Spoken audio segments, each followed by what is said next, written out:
प्रेमपूर्वक नमस्कार करतो. कार्यक्रम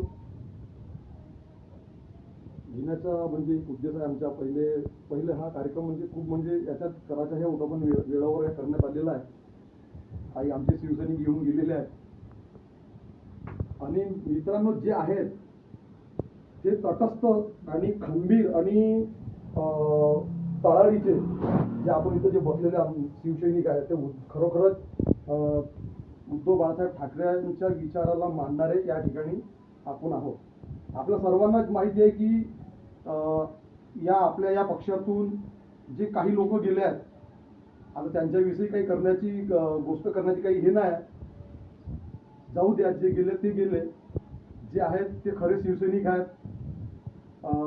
उद्धवजी बाळासाहेब ठाकरे यांच्या विचाराचे शिवसैनिक आहेत. हे आमचे साहेब म्हणतात आपल्या भाषणामधून की जे गेले ते कावळे आणि जे आहेत ते मावळे. हे खरीच गोष्ट आहे. आज हर गावात मी तुम्हाला सांगतो, मी त्यांच्यासोबत कधी कधी त्यांच्या सहवासात राहतो. मी गेल्या मागच्या त्या कुही क्षेत्रामध्ये गेलो. असं वाटत नव्हतं की खरोखर शिवसेना आपली बिखरली. शिवसेना बिखरली असं मला वाटलं नाही मी जेव्हा त्यांना बघितलं. यंग जनरेशन सर्व बिलकुल एकदम अशा मोठ्या याच्याने तिथं उपस्थित झाले. तेव्हा वाटलं की नाही, खरी आपली शिवसेना फुटली नाही, आजची शिवसेना आजबी जिवंत आहे. दुसरी गोष्ट त्यातल्या त्यात आमचे साहेब मस्केजी, आमचे मार्गदर्शक पुरुषोत्तमजी मस्के यांना कुठल्याही प्रकारचं बी अगर थोडंसं बी अगर कुठल्या आपल्या कार्यकर्त्यावर कुठल्याही प्रकारची जर आच आली नसं त्यांना माहीत झालं तर बिलकुल तिथे 2 मिनिटात गेल्याच पाहिजे. अशा परिस्थितीमध्ये कुही या गावामध्ये पक्षाचे मला वाटते की ते काहीतरी त्यांचं म्हणजे त्यांना पक्ष हे आहे, कुशलजी लांजेवार यांच्यावर एक प्राणघातक हल्ला झाला. त्यांना खूप मोठं मारहाण केली. त्यांनी रिपोर्ट घातले. रिपोर्ट घातल्यावर बी पोलिसांनी त्याच्यावर काही तडजोड केली नाही.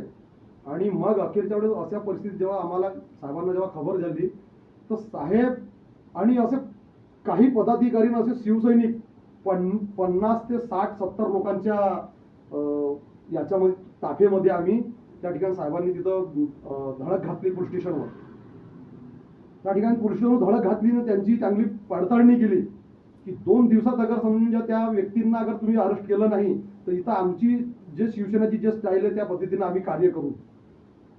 2 दिवसामध्ये खरोखर त्यांचा रिझल्ट लागला.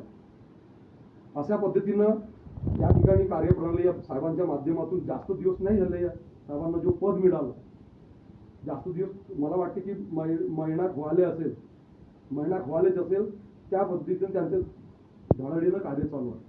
आणि साहेबांना आता एक मी माझ्या कांद्रीच्या वतीने मी तुम्हाला साहेबांना एक म्हणजे माहिती एक देत आहे की आपल्या एरियामध्ये जे WCL साहेब त्या ठिकाणी WCLच्या माध्यमातून जो डस्ट उडतो तो प्राणघातक आहे आणि पर्यावरणाला धोका आहे, जीवजंतूवर धोका आहे.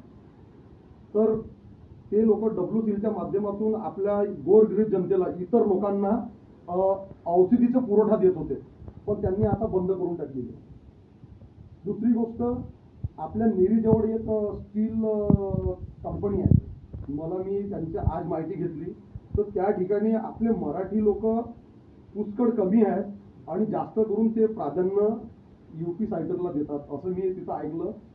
पण ज्या एरियामध्ये ज्या कंपनीपासून जो प्रदूषण आपल्याला जो धोका होते, जीवाचं हे होते, तिथले लोक तिथं नाही.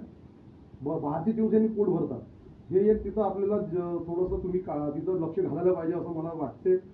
आणि खरोखरच साहेब तुम्ही जेव्हा बी आम्हाला जर बोलवलं, आपले सर्व माझ्या जे कांद्रीतले शाखेचे जे कोणी शिवसैनिक आहेत, आम्ही तुमच्या पाठीशी उभे आहोत आणि तुम्ही ज्या पद्धतीनं हे कराल त्या पद्धतीने आदेश द्याल त्या पद्धतीने आम्ही कार्य करू.